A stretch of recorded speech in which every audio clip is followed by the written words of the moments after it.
Good morning, bonjour. Welcome to the National Managers Community Atlantic Region, round 2 of our panel discussion on managing mental health in a virtual team. Bienvenue à la deuxième partie de notre discussion sur la gestion de la santé mentale au sein d'une équipe virtuelle. Je suis Michael McGuinness de la CNG ici en Atlantique. Avant de commencer, veuillez noter que cet événement est enregistré. Please note that our event today will be recorded and a YouTube link will be made available following our session.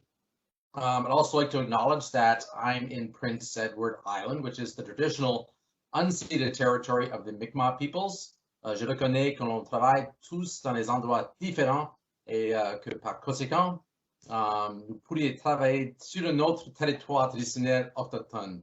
Je vous encourage à prendre un moment pour y penser.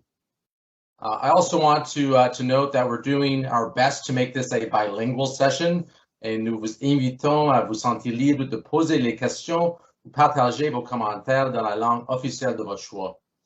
So we have a full hour and a half set aside today, and we're going to spend much of it tackling some of the questions we didn't get around to answering in our session back on December 8th.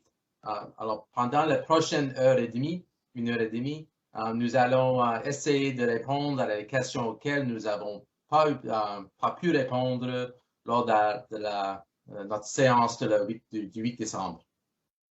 And back to help us today with the discussion, pour nous aider à diriger cette discussion importante, est la fabuleuse Lynn Landry de l'École de la fonction publique du Canada. Bonjour Lynn. Bonjour Michael, je suis content d'être ici avec toi. Merci de l'invitation. Thank you for the invitation. Thank you, Lynn. So we're like I said, we've got a full hour set aside today, and before we got started, we want to recognize that this is Black History Month, and also acknowledge that systemic racism, discrimination, and oppression experienced by Black, Indigenous, and other marginalized people can have major mental health impacts. So to start us off today, I'd like to pass it over to our special guest, Clara Coward. She's EAP coordinator and counselor with CBSA, who will speak to us a bit more and tell us where we can go for help. Alors, avant de nous commencer, nous voulions reconnaître qu'il s'agit la moelle de l'histoire des Noirs et aussi reconnaître que le racisme, la discrimination et l'oppression systémique subie par les Noirs, les Autochtones et d'autres peuples marginalisés peuvent avoir des impacts majeurs sur la santé mentale. Pour commencer la journée, j'aimerais passer la parole à notre invitée spéciale, Clara Coward, coordinatrice, concierge de la PAE c'est quoi en français, la Société de santé frontière du Canada, je pense. L'Agence des services frontaliers du Canada. Merci beaucoup, Lynn. You're always there for me. Clara va parler là un peu plus sur et nous dire où les gens peuvent demander de l'aide. So over to you, Clara. Thank you for joining us. So good morning, everyone. It's my pleasure to be here. So I have 10 minutes, so I am going to give you a very quick snapshot of how racism, discrimination, and oppression affect people of color.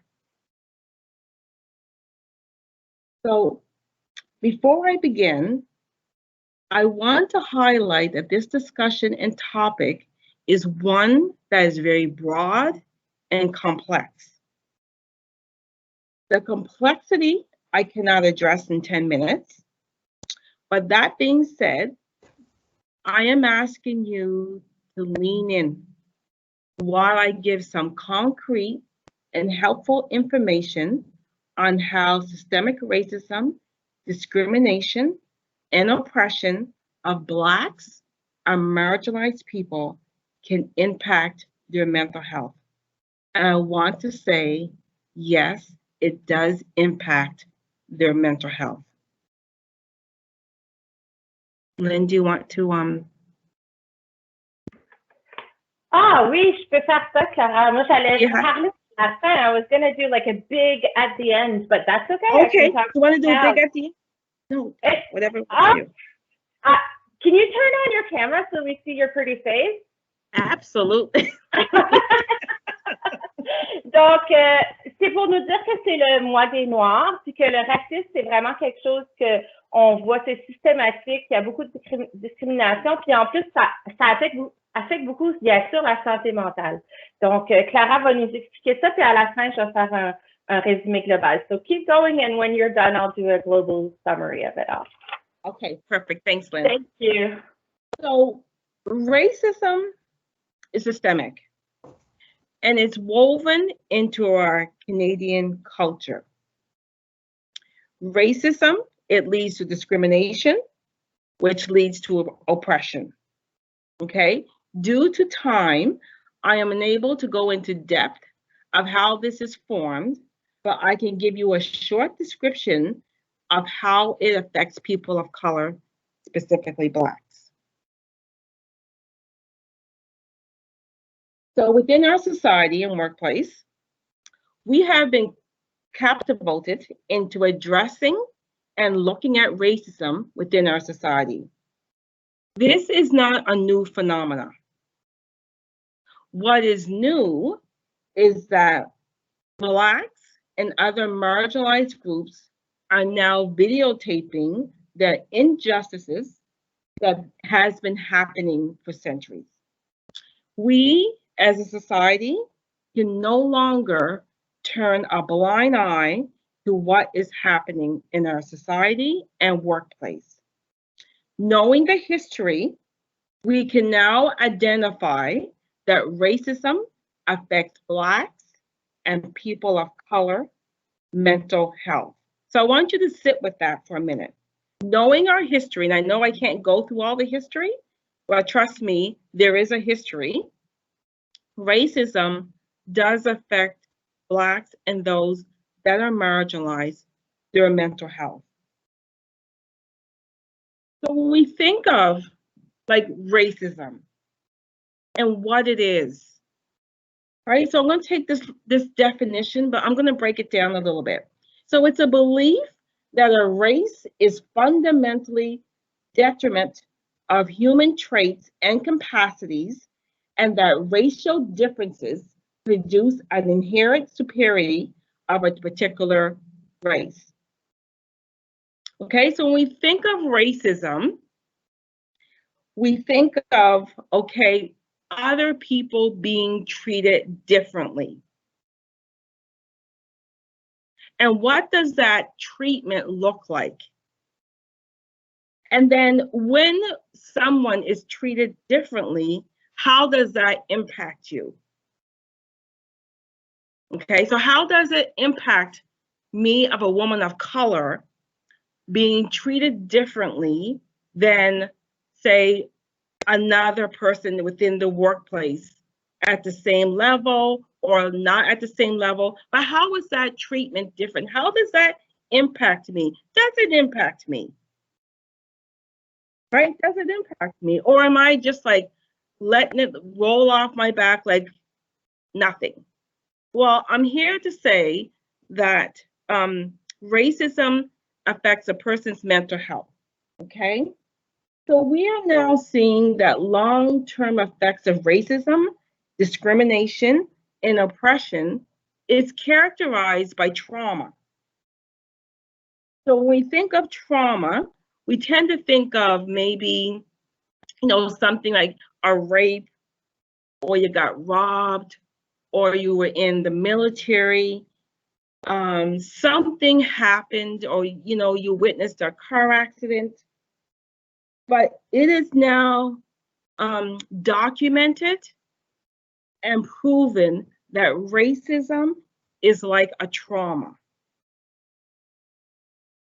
So let's think of anyone that you work with that is marginalized. Say it be a Black person, someone of color, someone of Aboriginal descent, someone that is marginalized. Okay? So when we think of that, I'm pretty safe to say that if someone has experienced racism, it's like they experienced a trauma. So what are some symptoms of someone that has experienced trauma? Okay, they feel overwhelmed, they feel scared, they feel tired, they feel discouraged, stressed, they have difficulty concentrating, problems with their sleep, they have anxiety, they have fear, they have guilt, they have shame, they have self-blame, they withdraw from others, and some people feel disconnected or numb. So when we make the connection between racism and trauma, we can see that both aspects impact one's overall well-being. It impacts how one thinks, how they feel, and how they see themselves.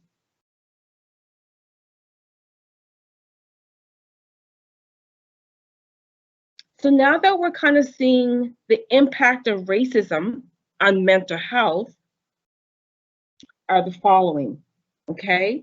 So we kind of talked about what does trauma look like? So I call that racial trauma. Now we're looking at the impact of racism. How does that show up? So we're going to see that they have an increased level of worry, increased risk of depression and anxiety. They may have some panic, feeling disconnected, a decreased hope for the future. Okay, a decreased hope for the future. So when we think of the workplace, we might see those that are marginalized, maybe not wanting to advance, not having a desire. Because remember what I said earlier, it does impact one's mental health. So feeling lonely, okay, including generational trauma. So usually with trauma or with racism, it's generational. And I'm sorry, as I said, I can't go through all the history, but decreased trust, a feeling of powerlessness, and constantly second guessing themselves. Okay? So you may ask yourself, okay, Clara, I got it. It's coming together a little bit for me. How do we help? How can we be strong allies? Okay?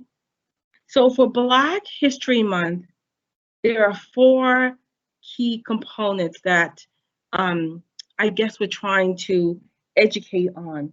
And one of them is listening. And it's really important to understand the historical stories of people of African descent. These stories help in understanding the plight for Blacks. When we understand the narratives, it helps to gain knowledge in understanding the historical context of Blacks and their adversities. There is a significant difference between listening and hearing. The next piece is, so we're looking at listen, learn the history, understand how Canadian history was built on systemic ideologies and practices, and making those connections on our workplace.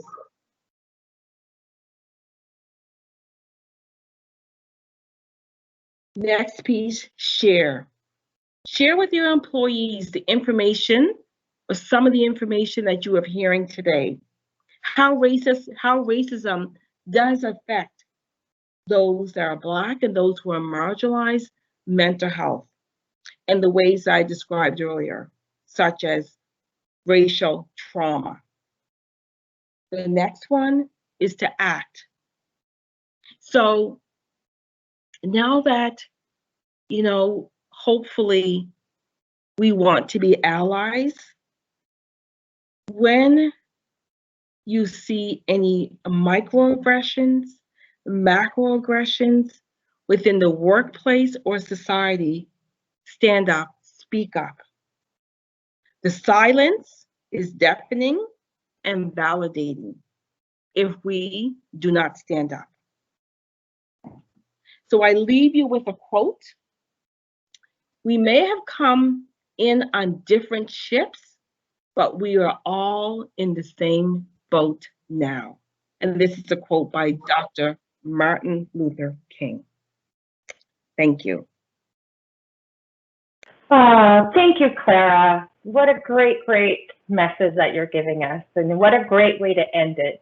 Donc, on finit ça avec une belle, je sais même pas comment dire quote. Je vais vous le dire en chat. Une quote de Dr. Martin Luther King. Peut-être qu'on arrive tous sur des différents bateaux, mais on est vraiment tous dans le même bateau présentement. Donc, tout ce que Clara a dit, c'est très long, mais je peux vous résumer ça dans le racisme, c'est pas nouveau. Bon, on le sait tous. Ce qui est nouveau, c'est qu'on maintenant on le filme puis on le voit. Donc, on a vu beaucoup de vidéos de choses qui s'est passées. Peut-être qu'on pensait que ça n'arrivait pas, ou peut-être qu'on fermait les yeux parce que ça pouvait nous faire mal. Donc, le racisme, c'est croire qu'on est supérieur à cause de notre race. Puis ça peut causer des traumatismes qui affectent la façon de penser, de se voir, les sentiments. Bien sûr, vu qu'il y a des traumatismes, ça affecte la santé mentale. Donc, comment on peut faire pour aider? On peut écouter, on peut apprendre, on peut partager, puis on peut agir. Donc, écoutez, mais vraiment écouter l'histoire, apprendre d'où ça vient, pourquoi ils sont marginalisés.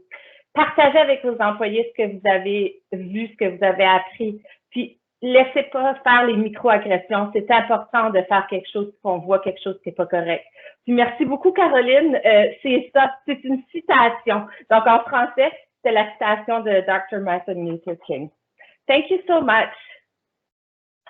Donc, je voulais aussi vous dire que la communauté nationale des gestionnaires va avoir beaucoup plus d'informations à ce sujet-là parce que, bien sûr, c'est super important et on n'a pas beaucoup de temps aujourd'hui. Donc, il y a un événement national sur la diversité et l'inclusion pour la semaine prochaine, le 23 février. So, on February 23rd, there's going to be an NMC national event on diversity and inclusion next week. So, please go and learn and make sure that you hear everything that you can about Blacks, Indigenous, even everybody that might be marginalized. So. Donc, je vous invite à écrire dans le chat si vous avez des questions, si vous avez des choses à rajouter. Beaucoup de personnes te remercient, Clara. So a lot of people are thanking you, Clara, and we're so happy that you were there as a special guest. I'm going to ask everybody to please turn off your camera if you're not one of the speakers. So, si vous n'êtes pas une des personnes invitées, s'il vous plaît, fermez votre caméra. And I'm going to invite the speakers to please turn on their camera. Donc, je vous invite les personnes qui sont là pour jaser avec nous d'allumer leur caméra. Donc, je vais présenter M. Latreille qu'on voit présentement à gros plan sur mon écran. Donc, c'est parfait. Monsieur André Latreille, la dernière fois, était l'ombudsman de la santé mentale pour Service public et Acquisition Canada. Anyway, ça ressemble à... Hey, moi, je te sors des mouches caca matin, là. C'était pas pire.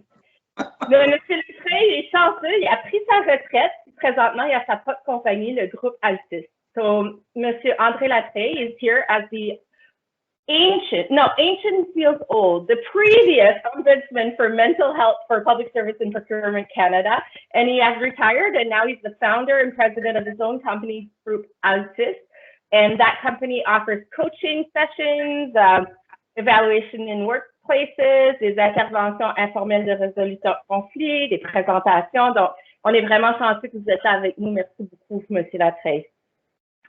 On a aussi Jean Aucoin, qui est le directeur du Centre d'expertise gestion des ressources humaines à l'APK.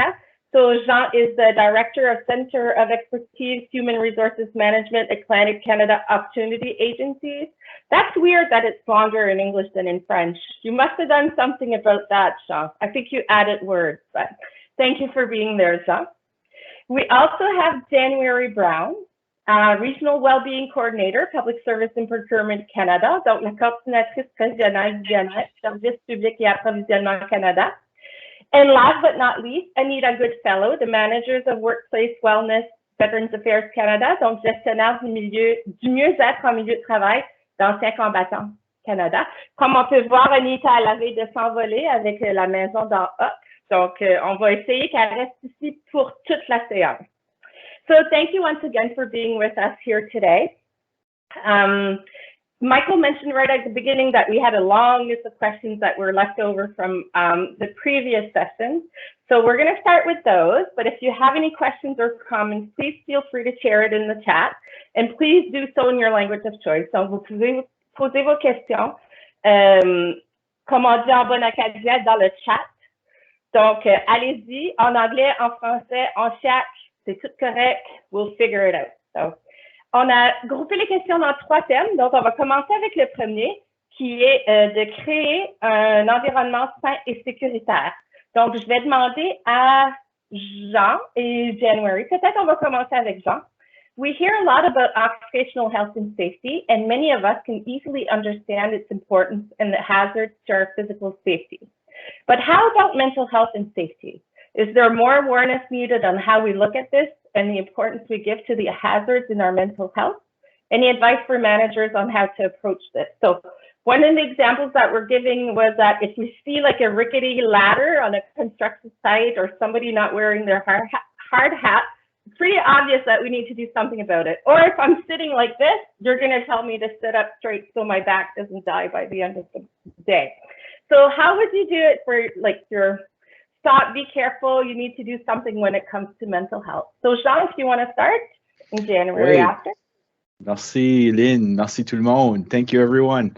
I just want to start with a few assumptions I think I'd like to relay. Une couple de morceaux.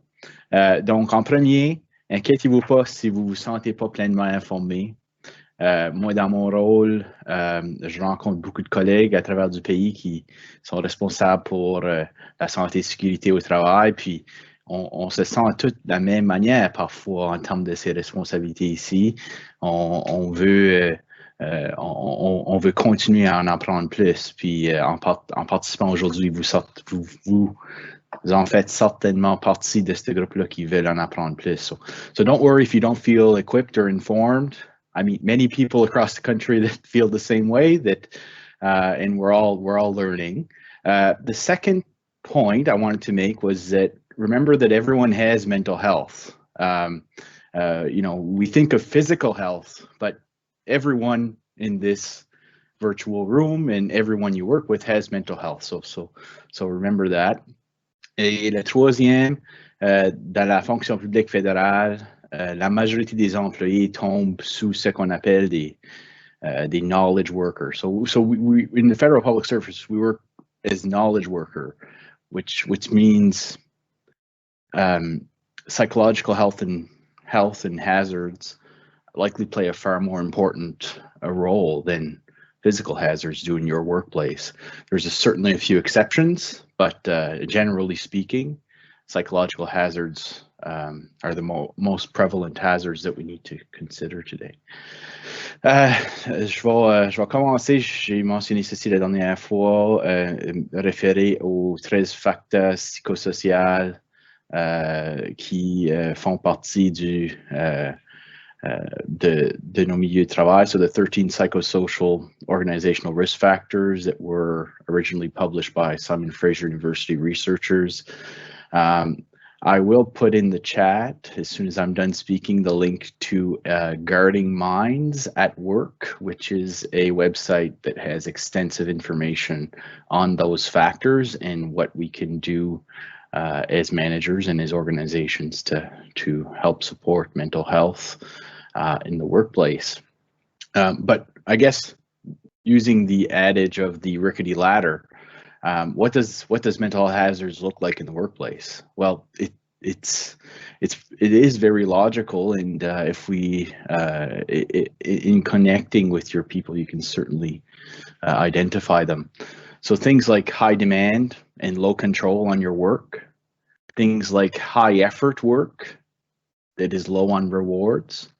Donc des choses qui sont très demandantes au travail, ça peut être des éléments qui peuvent nuire à la santé mentale. Des personnes qui sont traitées de façon injuste. Donc, puis la perception et la réalité quand ça vient à ces injustices-là. Donc, unfair treatment, perception is reality, remember that.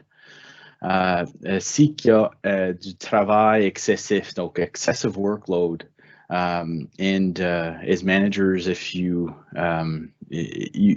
can have a good idea of what your workforce is undertaking, making sure that you keep an eye on excessive workload. I know I have some employees who I'm working with now that they're always the first one to raise their hand when there's a new initiative, but when you have a discussion with them about everything they have on their plate presently, and then some discussion about, okay, so what are we not doing anymore? That changes the discussion of some of these keeners sometimes. Donc, soyez très conscients de les enjeux de vos employés. Il y en a plusieurs d'autres que vous pouvez trouver sur le site Guarding Minds que vous allez, mais je vais juste faire mention de quelques liens à ce qui a été mentionné par Clara. Des gros facteurs psychosociaux au milieu du travail, la discrimination, l'harcèlement, ces choses-là, ça peut vraiment nuire de façon très grave et pour une longue durée si ce n'est pas adressé de manière efficace. Donc, quand on parle de la santé et sécurité au travail, la santé psychologique, assurez-vous d'être pleinement informé sur comment traiter ces choses-là. Donc, please be informed as managers and of the resolution processes available. And I know we have some other questions that will address some of those questions, but make sure to take note of some of the things that will come up today, and they will help. Puis vraiment, juste comme gestionnaire, rapidement, puis là, je vais passer la parole à January. Juste assurez-vous d'être clair avec vos employés autour des attentes de travail, de comportement. C'est très important d'être très clair. C'est pas des nouvelles, mais parfois, il faut se le rappeler. Puis, comme j'avais mentionné durant le dernier forum, avoir une conversation avec les employés one-on-one. So one-on-one exchanges, ask them how they're doing, connect with people in good times so that you can distinguish when things are not going well is very important. But, donc, c'est tout pour moi pour là, Lynn. Merci. plein de bons conseils. Bonne chance, January, de rajouter quelque chose. Non. Merci beaucoup, Lynn. C'est tellement gentil. Bonjour à tous. Je voulais d'abord juste vous dire à quel point je suis heureuse d'être à nouveau ici avec vous. So hello all. Just want to say first how pleased I am to be here with all of you again. So mental health and safety. Is there more awareness needed? And the answer is yes. And how do we do this? Training. So managers, truly, I cannot stress this enough. Take mental health first aid training. We work in a virtual world now. It was hard in person to see if employees were having mental health issue. Now virtually, it's even harder to see the signs. We know how to look after a broken arm. However, it's incredibly hard to know how to look after an employee's mental health issue. Now, I don't expect managers to become psychologists, but I do think it's critical that managers have the necessary tools and training to see the signs of mental health issues and know what to do when they detect them. And the questions that managers should ask themselves are, do I know what resources are available in the department to support employees dealing with issues related to mental health? And am I comfortable having a conversation with an employee to discuss concerns I have about their health and behavior? I believe wholeheartedly that we need more awareness of mental health and safety. I think if possible, there should be mandatory training on mental health, much like there is for occupational health and safety. The more education we have, the better able we are to see mental health issues as normally as we would see a broken arm and know what to do. So that's it for me. Oh, you did it, January. Donc, je pensais que January allait avoir de la misère à rajouter à tous les bons conseils de Jean, mais elle a réussi. Donc, je pense que à la base, il faut vraiment écouter nos employés, puis s'équiper avec la formation ou aller voir les liens qui ont été suggérés. Bon, on va vous partager tout ça. Donc, merci beaucoup. André, est-ce qu'il y aurait des choses comme pratiques que les gestionnaires pourraient faire ou qu'ils pourraient prendre quand ils interagissent avec leur personnel, surtout dans ce temps-ci de pandémie, là? C'est pas évident, comme January a dit, tout le monde est virtuel. C'était difficile physiquement, donc c'est encore plus difficile maintenant pour s'assurer qu'on a un lieu de travail sain et sûr sur le plan professionnel, psychologique. Donc, je sais que Jean a mentionné, faites attention à la demande, à comment de contrôle qu'ils ont, puis que leur perception, c'était la réalité, mais est-ce d'autres choses peut-être qu'on pourrait donner à nos gestionnaires pour les aider? D'autres idées? Salut. En passant, merci pour l'invitation de revenir. Je l'apprécie grandement.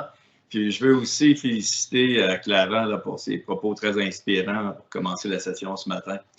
Très, très solide. So thank you very much for your contribution. So if we do a third one, please don't ask me to speak after Jean and January.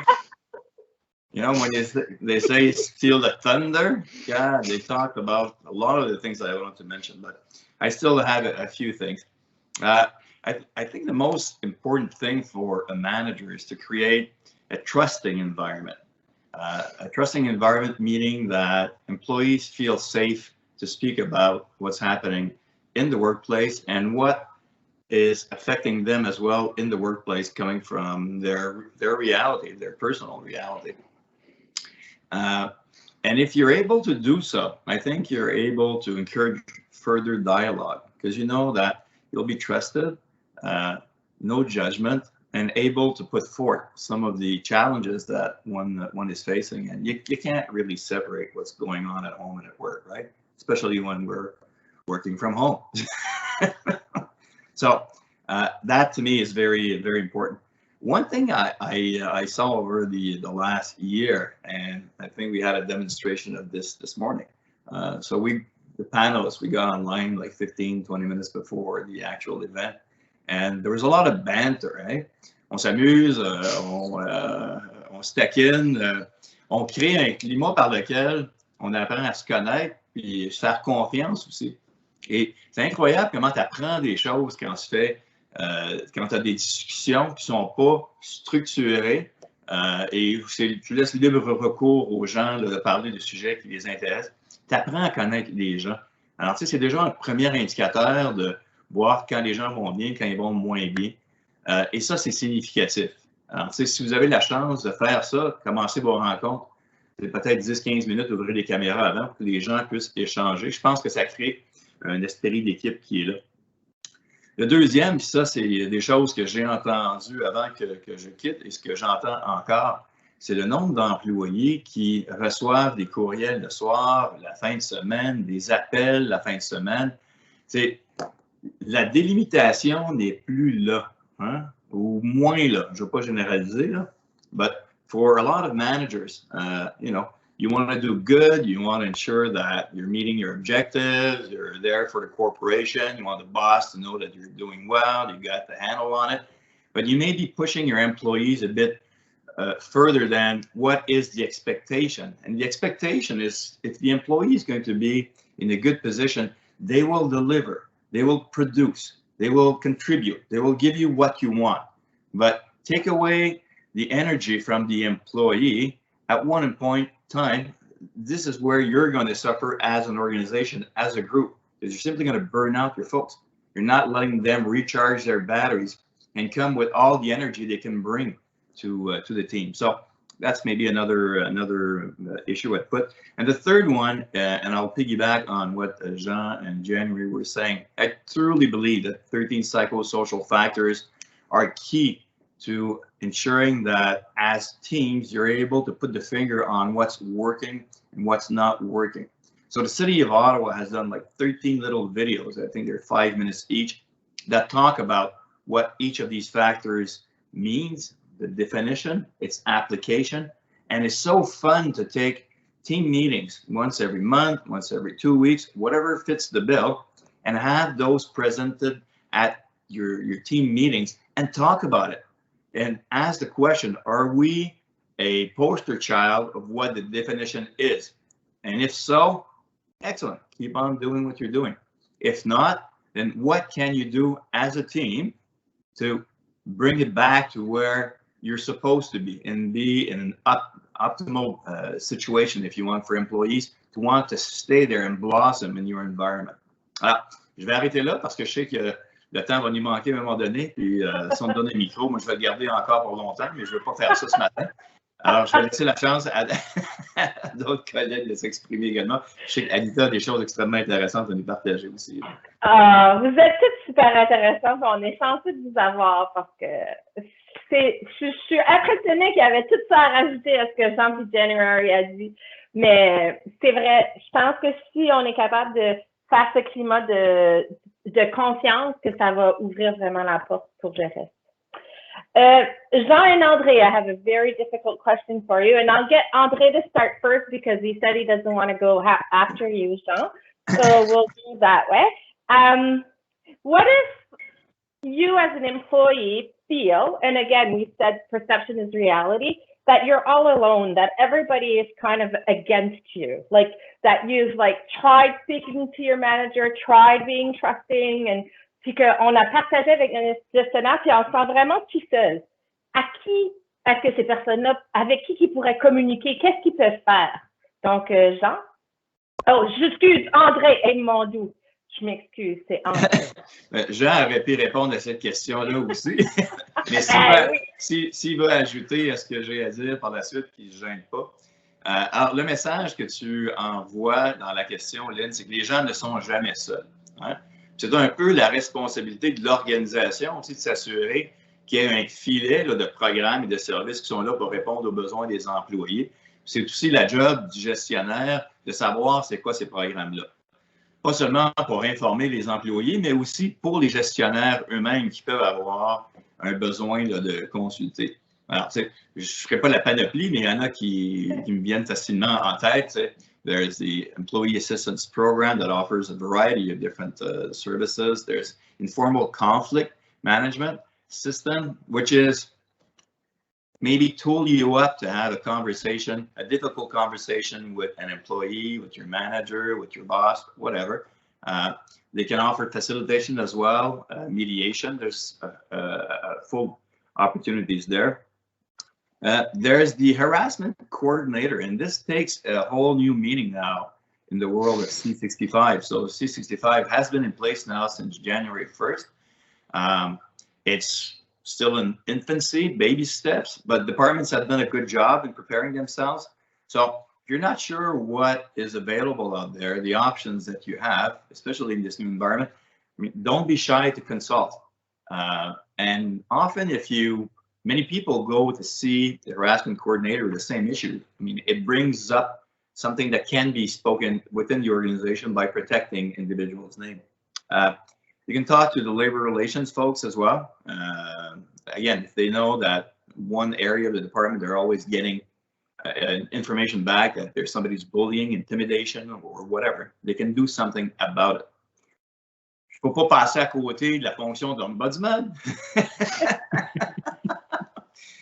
L'ombudsman est là pour l'individu et l'organisation. C'est-à-dire qu'il n'y a pas de parti pris. L'ombudsman, c'est un espace sécuritaire. It's a safe space, non-judgmental. The ombudsman is looking to see always areas of opportunity, solution, continuous improvement. That's the role. And I know in my role as Ombuds, I don't know how many times I've heard situations of employees feeling, bullied, and I'll use the word bullied, micromanaged. It wasn't necessarily a good environment. People that started to leave, some people going on sick leave. So I would raise that with senior management. Again, protecting the name of individuals. What it does is, if senior management does not know, they can't do anything about it, right? Easy. If you don't know, you can't do anything about it. So that's what an ombudsman can do. But the ombudsman can do it only if the employees come to see them and share these stories. Alors, ça, je voulais juste le ramener sur la table. Yeah, I think I'll stop it there. There's so many opportunities. La dernière des choses que je pourrais dire, maybe one more thing. I mean, I've been in positions in my career a few times, 2 or 3 places, in fact. I don't know why, but if we knew that we had a situation with a colleague or a manager, obviously around the coffee machine, yeah, you would have conversation. Did the manager get into you again? Did he scream at you? And it creates this situation where everybody's fearful. It becomes basically toxic as an environment. So again, they'll come to me and say, Andre, you know this person, can you go and speak to them? I'm like, Mikey, eh? Hey, Mikey, go speak to them. So, and I did that. And it's surprising how people react when you tell them that, as much as they want to do good, as much as they want to achieve their results, there's an impact in the way they approach things. And sometimes they have a blind spot, and it's not because they're malicious. It's not because they don't want to do the right thing. Sometimes you just don't see it or perceive what they are doing to their teams. And it starts a whole new dialogue. And I can say every time I did so, it worked. Short term for most of the people, long term for most of the people. Some people, it didn't work long term. So that required me to go higher up. And I did. And some changes were made within the organization. And I'm not talking as an ombudsman. I'm talking about as a manager or when I was a director, when I was a DG. It works. So there are opportunities, all depending on your level of confidence and trust in the organization, the system, and the people. So you have options there. Donc, on n'est pas tout seul. Il y a plein de personnes pour nous aider. Il faut juste aller les chercher. Peut-être que c'est un collègue comme André avant qu'il était ombudsman ou que c'est l'ombudsman qui peut vous aider. Jean, est-ce que tu avais quelque chose à rajouter? Je sais qu'André a beaucoup parlé, mais quand même. Ouais. Mais je voulais juste dire à André, le feeling is mutual. Tu sais, c'est parler après André, c'est définitivement pas facile. Mais j'apprécie tellement les conseils André et clairement quelqu'un qui a l'expérience que j'espère pouvoir acquérir un jour. Mais ce que je dirais, il y a deux petits morceaux. Le premier, c'est rappeler aux employés qu'il peut y avoir une bonne dynamique à travailler avec le syndicat à travers des dynamiques. Et puis, une chose que j'avais notée, c'est qu'il y a tellement de différentes avenues pour aller chercher de la résolution que les syndicats peuvent aider à même naviguer quelle est l'option à considérer. Et puis, deux choses comme conseil à la gestion peut-être, c'est le premier, moi je l'ai dit, ça fait des années dans les différents rôles que j'ai été dedans, mais le tapis qu'on avait avant, le tapis qu'on cachait des choses dessous, devant, là, il n'y a plus de tapis. Là. Avec la réalité du travail maintenant, oubliez le tapis, les choses vont toutes être connues, vous êtes beaucoup mieux servi de les apporter à l'avant parce que ça va nuire et ça va se présenter beaucoup plus rapidement que vous pensez si vous essayez de ne pas adresser des choses. Mais c'est ça. C'était juste ces petits commentaires-là, Lynn. So. Perfect. So Jean's saying you can't hide anymore, and if you're trying to hide, it will come back and haunt you, basically. So get it out, go get support. Remember that managers are people as well. So that's my part. So take care of yourself. And I found it interesting when Andre said, sometimes they'd ask me to go speak to the managers, and it was just a blind spot. The people, like your manager or your supervisor, whoever they may be, they're not there to make your life hell usually. So if you can have an honest, trusting relationship with them where you can tell them, I remember too, somebody told me last week that a person didn't want to send emails on the weekends, but he set them up so that on Monday morning at 8, all the emails were sent. That's stressful as well, right? Like you're at your office and ding, ding, ding, ding, ding. Donc, si vous voulez pas écrire de courriel la fin de semaine, puis les postes datés pour lundi matin, écrivez-en pas 10, là, une fois de temps en temps. So, just saying. All right, these are my part, because I decide, right? All right, I'm going to go to André again, because we love hearing from you. And then we're going to get January and Anita to chat more with us. So breaking the stigma. So we're in a new theme right now, encouraging dialogue, building and maintaining paths for communication. Donc, on change à favoriser le dialogue. Puis on l'a dit souvent aussi, c'est important de créer un environnement où on bâtit et on maintient des voies de communication. Donc, how can manager encourage employees to ask for support and to talk when it's not good or when something's not going well? Donc, comment on peut le faire dans notre environnement virtuel? Comment on peut les encourager d'aller chercher de l'aide? On a dit qu'ils n'étaient pas tout seuls, so you're not alone, but how do we share that with them? So, Okay, so ça peut prendre plusieurs formes, and I'll just go back to what Claire did at the beginning here. Just by going through a little bit, I'd say a little bit of the history of the Black community. What it does, it informs us and makes us a bit more comfortable speaking about a subject that we're not really comfortable with. And you learn, and then you ask questions, and then you see maybe, you know, your own biases and things you can start doing to change things. And I think mental health is a bit the same.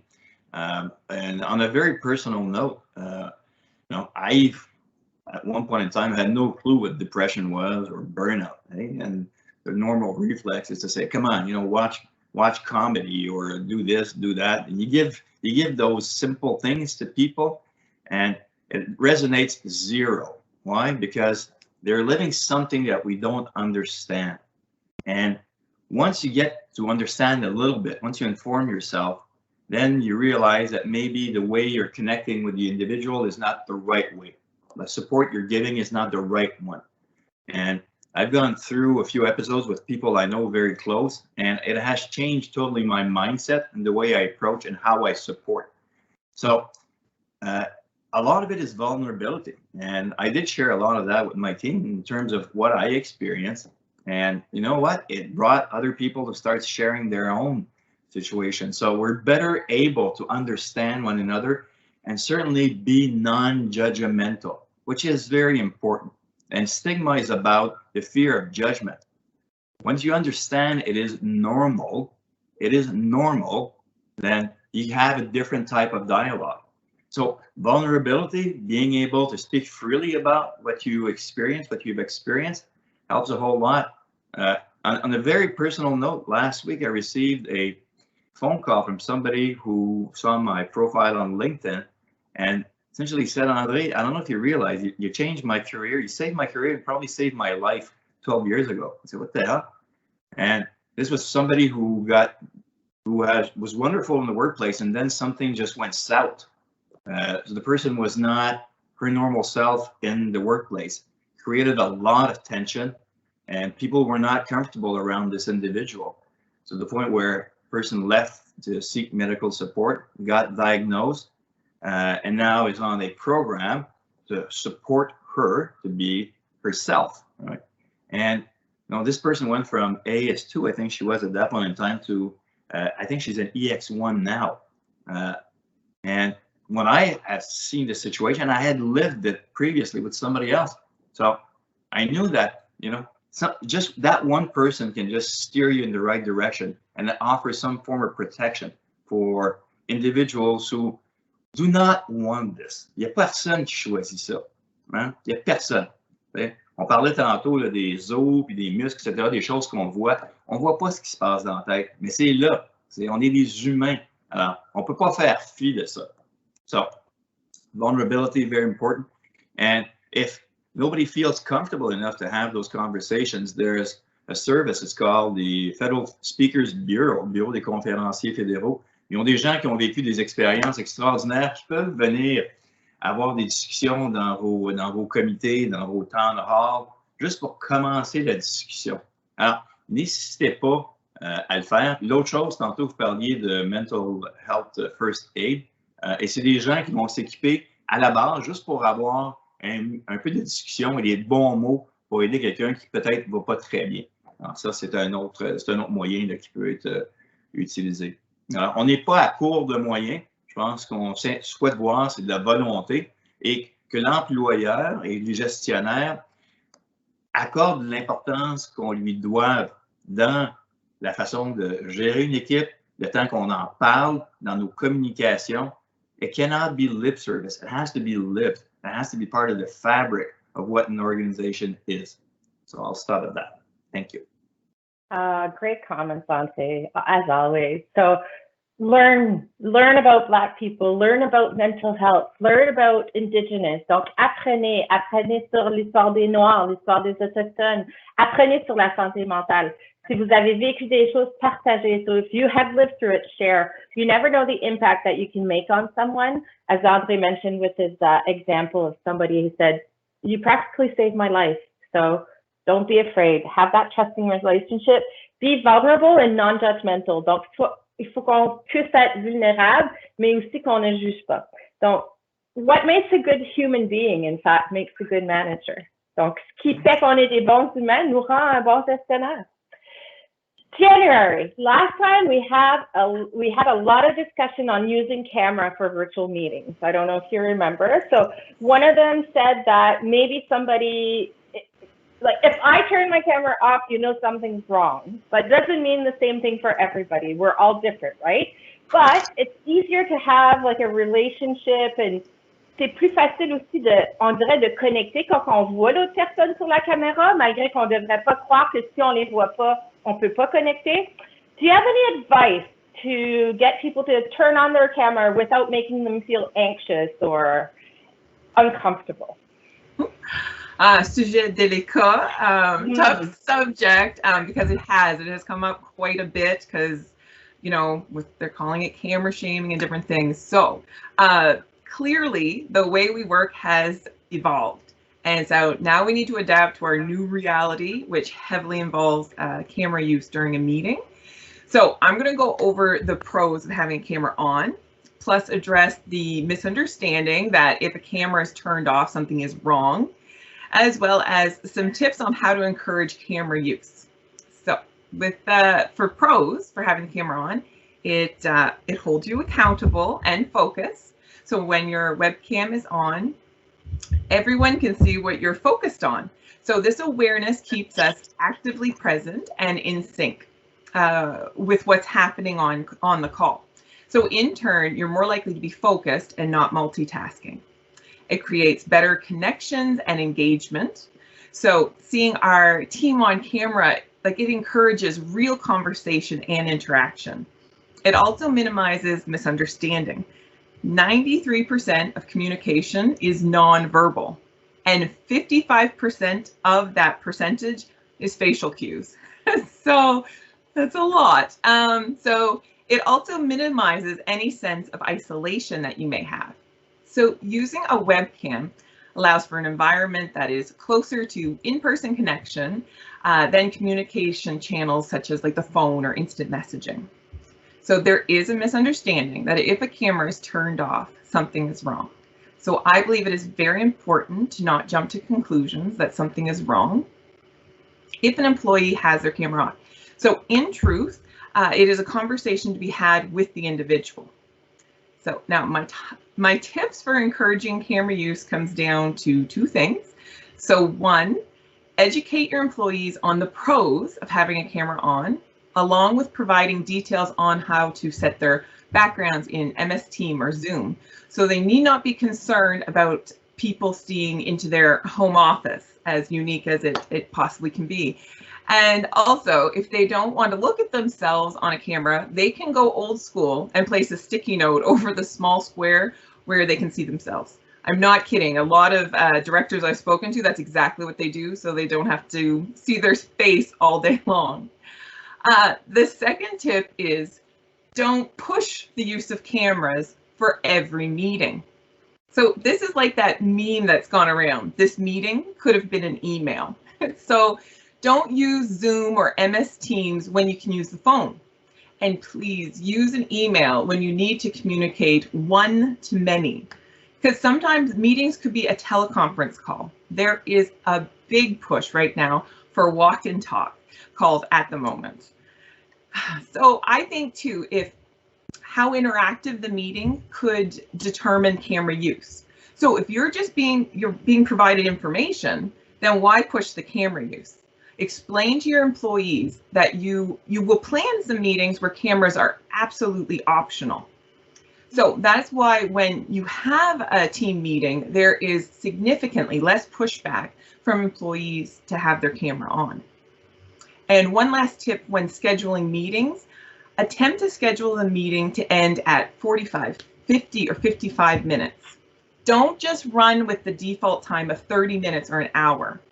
Try and give some space between meetings. Some of the issues are literally the back-to-back meetings with very little transition time, if any.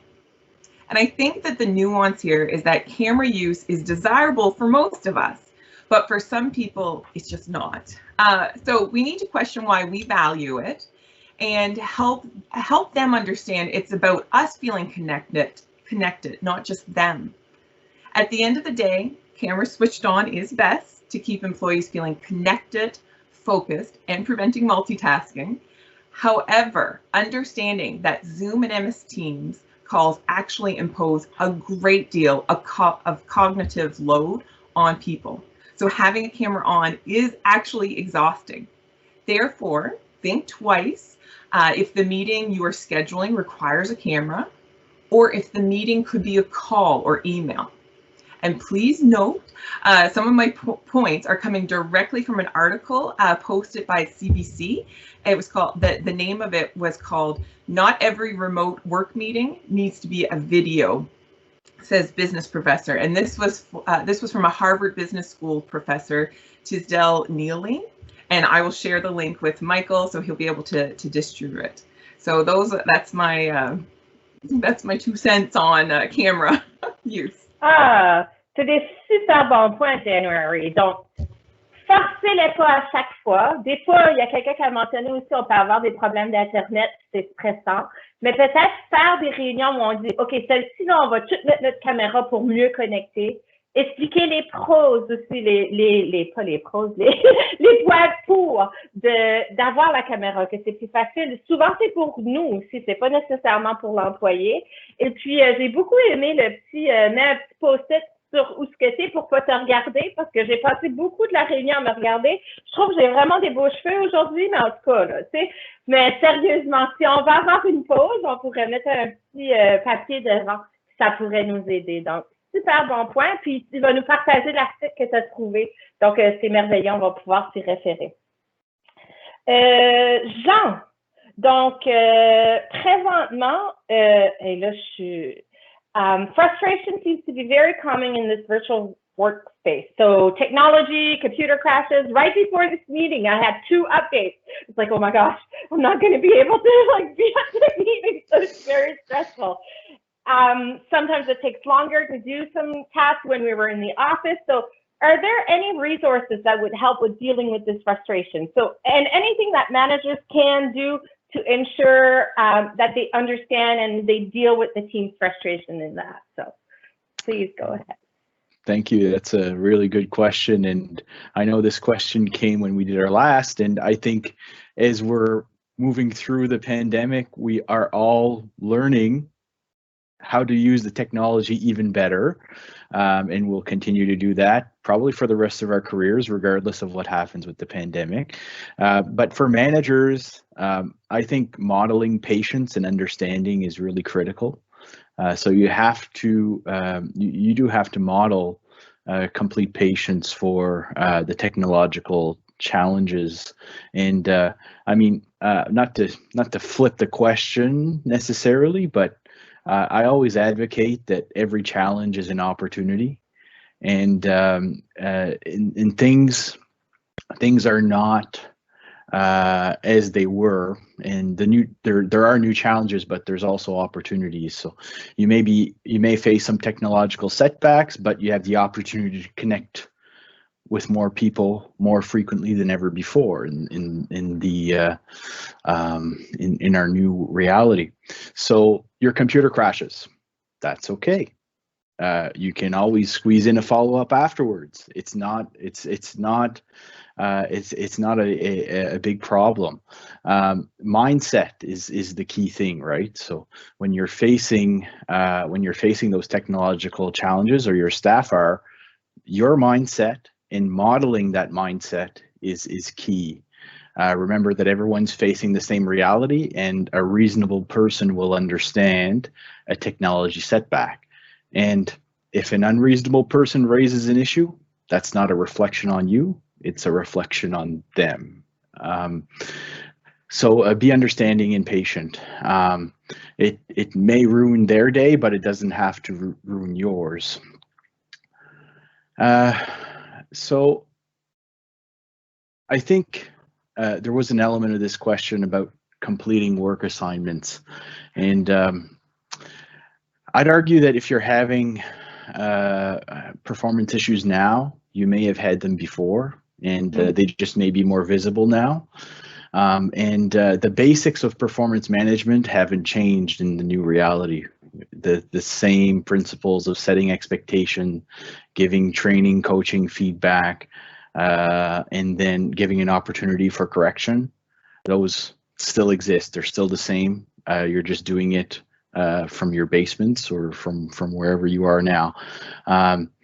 Now, if that's not the case, if you know that this was a high-performing employee, and then in the new reality and some other factors have come in, that there are performance issues that have presented themselves, be very conscious of psychological hazards that we've outlined at the start, because that may be what is affecting them more than the technology. Look at the psychological hazards. There was also the component of processes taking longer. I mean, this may be an oversimple response, but consider changing the process. It's yeah, I mean, work units that are trying to maintain an effective work processes in the new reality are, you know, they're going to become ineffective very quickly. Adapt, learn, encourage innovation in your staff, and now's the time to ask really good questions about what we're doing and how we can streamline processes. I mean, and we know federal government, lots of processes, duplication, slowdowns, those types of things. Challenge yourself as managers. Look at the processes. I know, even challenge yourself to look at one process per month and ask yourself, why are we doing this? Do we need it? Can it be streamlined? And I think that can help everyone have a better technological experience as well if we modernize the way of doing business.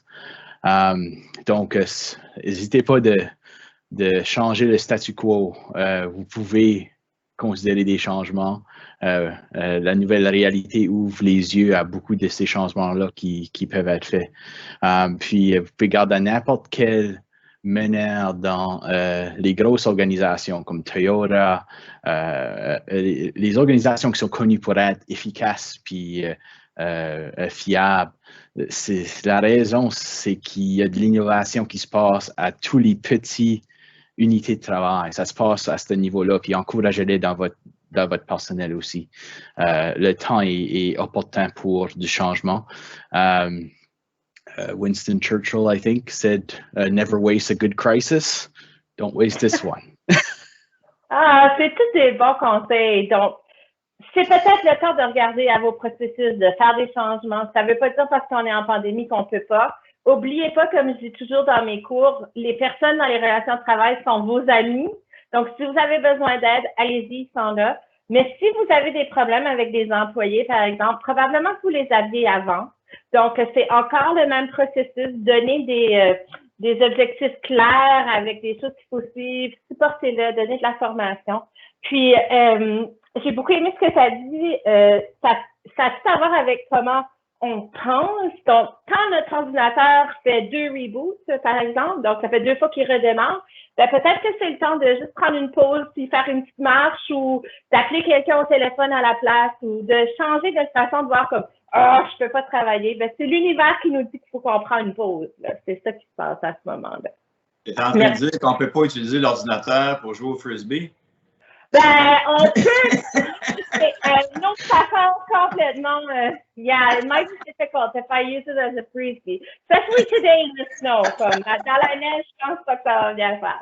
Il y a des jours où on aimerait bien faire ça, par exemple. C'est ça. Anita, you've been so great and quiet and listening so well. I want to get to you. I know you have lots of great information for us. One of the questions that was asked, and we're going to go in the tools for wellness right now. So, creating stronger relations and engagement in your virtual team. Teams is our third theme. Oh mon Dieu, ça fait beaucoup de. So, one of the ideas that you mentioned last time was actually having an MS Team space for wellness. So, can you tell us a little bit more about that and how, if somebody wanted to do it, they might be able to? Oui, bonjour Lynn et bonjour tout le monde. Ça me ferait plaisir. Merci de m'avoir invité à participer dans cette séance. Hi, everyone. Thanks for having invited me to participate in this session. I wanted to thank Clara before I begin for her thoughtful words this morning about what we can do as allies and as members of the Black community, those among us, especially during Black History Month, but throughout the year. In terms of creating a wellness space within MS Teams, so I have a very small but mighty team, and the use of MS Teams channels was born out of necessity. Last year, before National Public Service Week in June, we were trying to figure out in our new reality, how do we communicate with people? How do we get people to recognize the value and the contributions of their colleagues throughout the year? How do we recognize long service award recipients? You know, how can we get people to share what their experiences are during COVID-19, how they've been living, how they've been working, what things they've been learning, what things have been challenges. So I can only speak from the Veterans Affairs Canada perspective because I know that every department and agency has different IT services and different apps available, but we spoke with our IT services team here, and we asked who are the experts in MS Teams, because that was a new technology to us, relatively new since the beginning of the pandemic. And we were able to target 3 or 4 people that were very knowledgeable in MS Teams and said, we want to be able to have a space where we can do X, Y, Z. What are your ideas? And they said, well, with MS Teams for our department, which is Veterans Affairs Canada, we have the capacity right now to set up 4 or 5 spaces within that team. So it's not 100 spaces or 2 spaces, but 4 or 5 was their capacity. And we said, we'll take 1. And so they set up our team is Workplace Wellness. So they set up a Workplace Wellness MS Team space. So if you look under our MS Teams system and you went to Teams and you went to, I think, Workplace Wellness, you would see our pages. And within that MS Teams space, we were able to create channels. So for example, during National Public Service Week, we had people posting their comments and sharing photos about their experiences during COVID. How are they living? What are they learning? We had lots and lots of baking photos and lots of pictures of bread and gardens and flowers. We had people participate in a photo contest that was done in conjunction with the communications division, showing people's workspaces, sort of the funniest workspace during COVID-19, with people with, you know, pets and children fighting beside them and all kinds of things. We were able to create a sub-page within our space to recognize long service award recipients for 15, 20, 25, 30 plus years of service. We had the chance to set up a kudos board. So that again was another page. How, you know, so somebody could say, shout out to Bob or shout out to Marie for helping our team get this project done last month. Or I want to give a shout out to, you know, a team within service delivery for you know, putting forward a new process. So there were a lot of people posting informal kudos. There was another page to talk about to promote e-cards. So again, another informal way that we could send a card to someone to thank them for everything they do during the year. So yeah, so since then we've had a lot of good feedback, but we've also, I think it was at the end of August, did a soft launch of a mental health corner. So that is another channel, another page within MS Teams. And one of my team members is very diligent about posting information about upcoming mental health events. And we've talked about people getting bombarded with email and bombarded with information. If you belong to this MS Teams page, you can actually sign up to get channel notifications. If my teammate posts an event information or a resource there, if I have signed up for the notifications, I'll find out right away, as opposed to here's another 10 emails about this. So we're still going to have to send emails, but this way it's just another way to maybe receive fewer, but still get the information that you want. So lots of resources, lots of information about events. They can sign up for the channel notifications. They can also turn off that notification button if they find they're getting too much, but that hasn't been our experience so far. And in the next day or two, we'll be adding another channel or another sub page to this space to deal with diversity and inclusion. And that's very helpful for us to have, of course, during Black History Month. So the nuts and bolts of it would be to talk to your own department's IT services team, see who specializes in this case, MS Teams or whatever software or applications your department is using. See what can be done as far as setting up a space where you may be able to create channels to get messaging out to staff, because it's really helped us. We've had people talk about their own situations. We've had people talk about things that they find frustrating or things that they've found very helpful during times of COVID, and we expect our space, our workplace wellness MS Team space, to expand as time goes on for people to visit there to learn more. Donc, super, Anita. Donc, trouvez les gens qui sont les experts dans le programme que vous avez à votre ministère, puis parlez-leur pour essayer de trouver qu'est-ce que vous pouvez faire au juste pour diminuer le nombre de courriels, peut-être avoir un channel ou peu importe qu'est-ce qui peut se passer. Ce que vous ne voyez pas, c'est qu'il y a plusieurs questions qui a popé. Donc, moi, j'aime assez mon franglais, là. Ouh. Donc, il y a plusieurs questions qui sont apparues. Je m'excuse. Je vais aller à une de ces questions-là avant qu'on continue du reste, les autres qui nous restaient. Les gens nous disent, qu'est-ce qu'on fait? Les employés ne veulent plus revenir au bureau. So some of our employees actually want to stay at home and they don't want to go back to the office. So what do we do? One of the questions is, do you foresee issues around anxiety and tensions when employees are asked to return to the workplace? So any recommendation on how we can prepare our employees for a transition to ensure that the team stays cohesive? So anybody want to lift their hand to answer so I can go to you? Because maybe, Andre, your hand's always lifted. So any...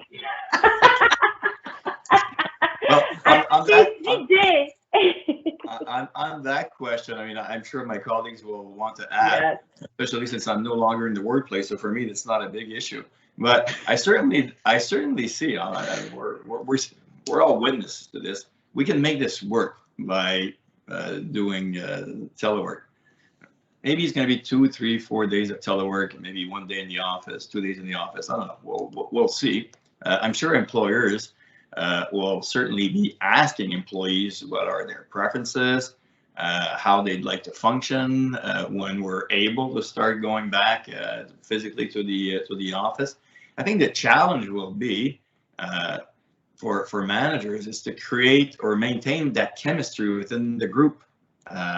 And that's something to start thinking about. And it's certainly not too early to talk to employees about how that could happen, because what you're going to be getting in terms of information, you're also going to be able to feed your corporate accommodation groups in terms of what they're able to provide you, so that you're that 1 day, all the team together in the office, or the half day, whatever it is.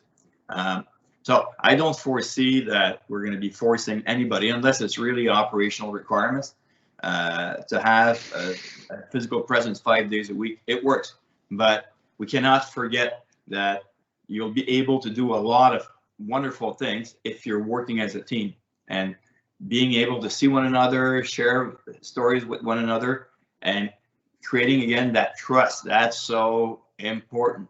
And you have to nurture this, and you have to create specific conditions to nurture that trust. So yeah, if I'm sitting at home right now working, am I going to have to go back 5 days a week? I don't see it. It's certainly not written right now on the wall, and certainly not for a long time. OK. Est-ce qu'il y a quelqu'un qui a quelque chose à ajouter? Donc, André a dit il ne croit pas qu'on va être obligé de retourner au travail 5 jours semaine, mais c'est sûr qu'avoir une connexion en personne, ça peut aider quand même, comme les water cooler chats. Là. Comme maintenant, il n'y a plus de water cooler anyway, so je sais pas, les doorway chats, peut-être qu'on va les appeler. Il n'y a même plus de porte. Oh, laissez faire. Des petits chats on the side, c'est même comment appeler ça, là, on sort à côté. Donc, mais qu'est-ce que vous en pensez? Jean, avez-vous quelque chose que vous voulez ajouter à ça? Ou? Ben, je peux certainement peut-être juste en ajouter un petit peu pour dire que les départements ont vraiment besoin de songer à ceci. C'est pas une situation de juste retourner à comme que c'était. Il faut qu'il y ait une stratégie de gestion du changement. There has to be a change management strategy for organizations to transition back. And as Andre highlighted, like the return to most of your time is spent in the office, and occasionally you'll work from home on projects and things like that. Like that time, I think, has passed for the majority of employment settings. And even in the ones where it's not traditionally able to telework, I think as we continue to grow and learn about the use of technology, we'll find ways to incorporate that in even more operational settings as well. Donc, il y aura certainement un temps où on va retourner à la nécessité d'avoir une entente de télétravail. Departments will probably return to having to have a telework agreement in place, but I think the reality is that you're probably going to have 90% of your staff that will be looking for that, right? There's going to be a high percentage. And one thing when we were talking about telework, even before the pandemic, at ACOA, I would highlight that there's many considerations that go into a telework request, but most of those have kind of gone away. Really what you're dealing with when you're going to be looking at a telework request in the future is going to be personal suitability and job suitability. Everything else, like organizational readiness, manager readiness, all of those other components, I mean, you can't really justify that anymore. So you're going to have those difficult discussions of, I'm not allowing the telework because you haven't shown the personal responsibility needed to work effectively when there's no visual supervision, for example. So those difficult discussions will be more necessary moving forward. Not an easy place to be as a manager when you have to have those discussions, but that's where we're going to be. That's different beast, eh? We've gone. Sorry, Lynn. We've gone from hey, I want to telework, can I? No, hey, I want to go back in the office, can I? Ça a vraiment changé, hein, d'abord d'un bout à de l'autre. Donc, encore une fois, les relations de travail, c'est vos amis. So, labor relations are your friends. You might have some difficult conversations. Donc, peut-être que c'est des conversations difficiles. J'ai beaucoup aimé que Jean dit, c'est vraiment au ministère de s'attarder la gestion changement. Est-ce que le travail peut se faire de la maison? Quand on l'a déjà fait pendant la dernière presque année, ça passe. Là. Donc, ça va être intéressant de voir quel ministère vont être des leaders dans ça.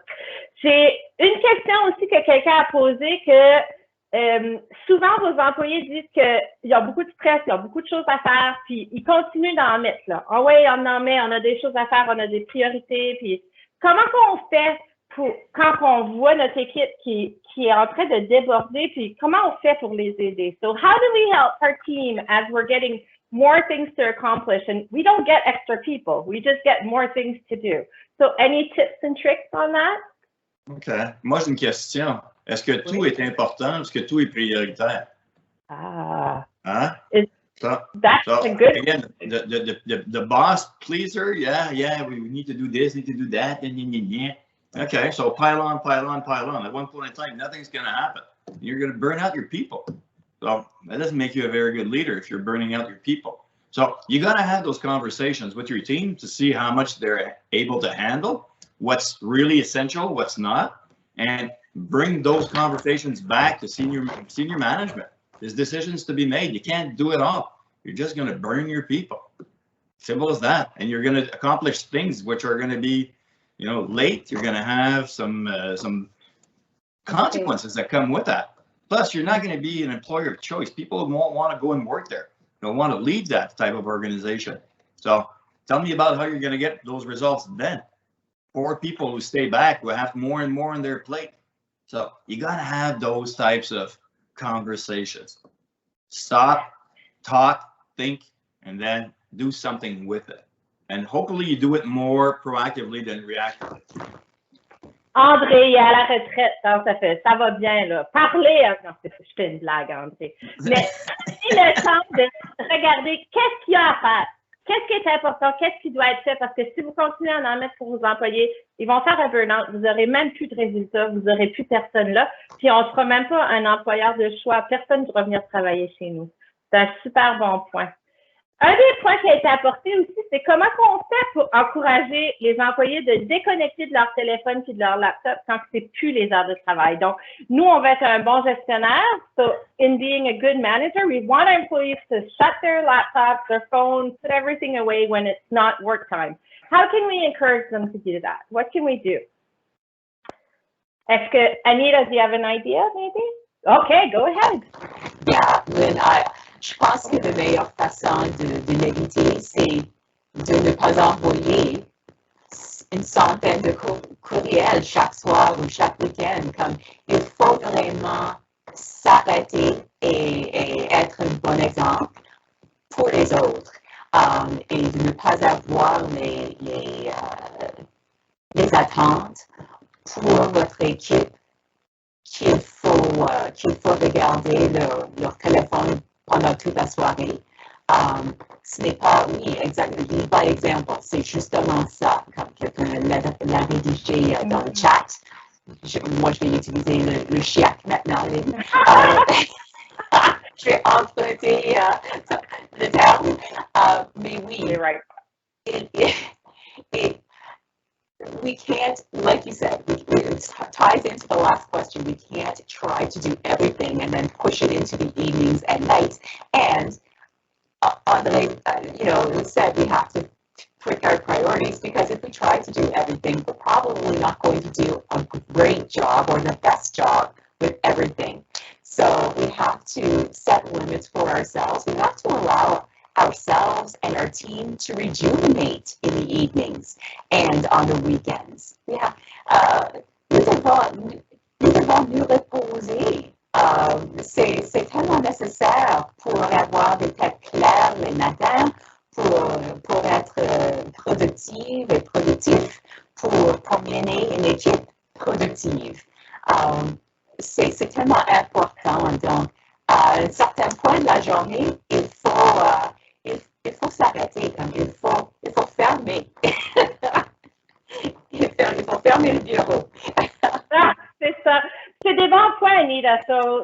so much. So, lead by example, I think is the message. Donc, montrez l'exemple. Fermez votre ordi. Ne travaillez pas les fins de semaine. Prenez soin de vous. Si quelqu'un vous appelle, si c'est votre pause de dîner, vous êtes en pause de dîner, c'est comme ça, c'est la vie. Il nous reste juste 5 minutes, donc je vais demander une question à André parce que je sais que ça s'applique à plusieurs personnes au gouvernement. Donc, on a beaucoup de centres d'appel au gouvernement. Donc, c'est un peu différent des autres types de travail parce qu'ils sont un peu comme à côté du téléphone avec un boulet, des fois, on dirait. Là. Donc, comment on fait? On n'a pas vraiment le temps de se parler, il faut qu'on réponde aux appels. En plus, maintenant, ils sont à la maison. Comment on fait pour créer un climat de confiance? So, how do we build trust and people wanting to chat when we're in this call center environment where we're timed every time we walk away from the phone and there needs to be someone there to take calls? Any tricks and tips or anything we can do, André? Ouais, écoute, c'est une bonne question. J'en ai visité quelques centres d'appel dans mon rôle d'ombudsman. Une couple de choses que je me souviens. Les employés veulent savoir qu'est-ce qui se passe. Donc, ils veulent être informés. Donc, des bonnes communications de l'organisation. Tu sais, quand il y a des bonnes histoires, là, des témoignages de gens qui sont contents des appels, du service qu'ils ont reçu, tu sais, faites-en part. C'est des beaux témoignages, c'est encourageant pour tout le monde. Pour les gestionnaires, tu sais, facile à dire, mais marcher le plancher. Talk to everybody. I've seen, people who are very good answering calls and they become supervisor and, team leaders. They're not always well prepared to be in these leadership positions, and they can create situations very difficult for employees on the phone. So it's important that you know how employees are doing as managers. So, reach out and speak and have conversation. If you have some issues or solutions that you're trying to bring innovation, don't be shy in bringing employees as part of the conversation to find out how we can do better as an organization. Ça, c'est incroyable. Have a good growth recognition program within call centers. It's often in job entry position, and there's a lot of interesting backgrounds. There's very smart people that can contribute a whole lot more. So, make sure that you're able to spot that talent because they will shine wherever they go within the organization. Rotate. That's the other thing. Rotate. If somebody's always having tough calls, maybe you want to put them doing something different. To alternate. Des fois, tu veux faire des appels, des fois, tu vas faire des choses plus pour l'organisation. Fait que t'es pas toujours en train de prendre des appels difficiles. Fait que ça c'est, je pense, quelque chose qui est utile aussi. And those slow moments, if you're working at Phoenix, the call center, after payday, you're going to get a lot of phone calls. But maybe the week after, the phone calls slow down. So maybe you can do some little team activities then. So never shy away from taking a bit of time to always connect with your employees, share with the employees, let them share amongst each other, and let them be part of what they want to be a great workplace. So hear them out and act on it. Voilà, fini. Merci, André. C'est tous des bons points. Donc, c'est peut-être difficile en centre d'appel, mais ça ne veut pas dire qu'il n'y a rien qui peut être fait. Regardez vos employés, discutez avec eux, donnez-leur des opportunités de faire quelque chose d'autre. Souvent, c'est des personnes avec des bagages tellement intéressants. Puis le gouvernement du Canada, c'est gros. Il y a toutes sortes de travail partout. Donc, aider à profiter tout le gouvernement de ces bonnes personnes et des bonnes choses qui se sont passées. Là, January avait peut-être plein d'outils à nous partager. On pourra l'envoyer après, peut-être par courriel. Elle a quand même, parce que c'était une des questions, mais c'était tellement intéressant encore de parler. J'invite Michael.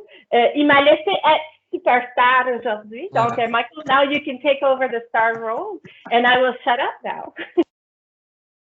Yeah, and it's sad to do so. It's such a great conversation, and so appreciative to you, Lynn, for leading us through this conversation. C'était la Lynn Landry Show. It's fantastic. So you're always amazing at that. Thank you so much. Thank you, everyone, for your participation today. Merci également à Clara, André, Jean, Anita, January, for being with us and sharing your insights once again today. A big thank you to my NMC team here, my co-chairs and members here in the Atlantic. Also to Robert Armstrong and Susan Dessel of Public Service Procurement Canada for helping to plan today. et à Pascal Lafrenière de l'école qui était behind the scenes and helping us today with the tech. Je dois également souligner la contribution de l'école de la fonction publique qui a nous aidé avec l'enregistrement. Et comme cela a été mentionné, ce sont des sujets vastes et importants et les conversations doivent se poursuivre. So we encourage you to keep the conversations going on mental health or racism, diversity, and inclusion. Keep those conversations alive within your departments. And if you're struggling with your mental health, please speak to someone. Talk to your manager or contact the Employee Assistance Program. The NMC hopes that you'll join us next week, Tuesday, February 23rd, for our national event on building diversity and inclusion for managers in the public service. Le CNG vous invite à vous joindre le 23 février, la semaine prochaine, pour notre événement national, favoriser la diversité et l'inclusion pour les gestionnaires de la fonction publique. You'll find more information on the school's event page, and I'm just putting that in the chat now, trying to. Oh, maybe not. Yeah, there it is. My last little line. Okay, so thanks very much, guys. Bonne journée à tous. Merci beaucoup. And à la prochaine. Prenez soin de vous et de votre santé mentale. Take care of yourself and your mental health. Thanks, everybody. Always a pleasure. Toujours Merci. un plaisir. Merci pour l'activité. Go ahead, go. Go Leafs. Cannot leave on that one. Go Leafs, go. Here, I'll get you this time. Bye. Bye. Bye-bye.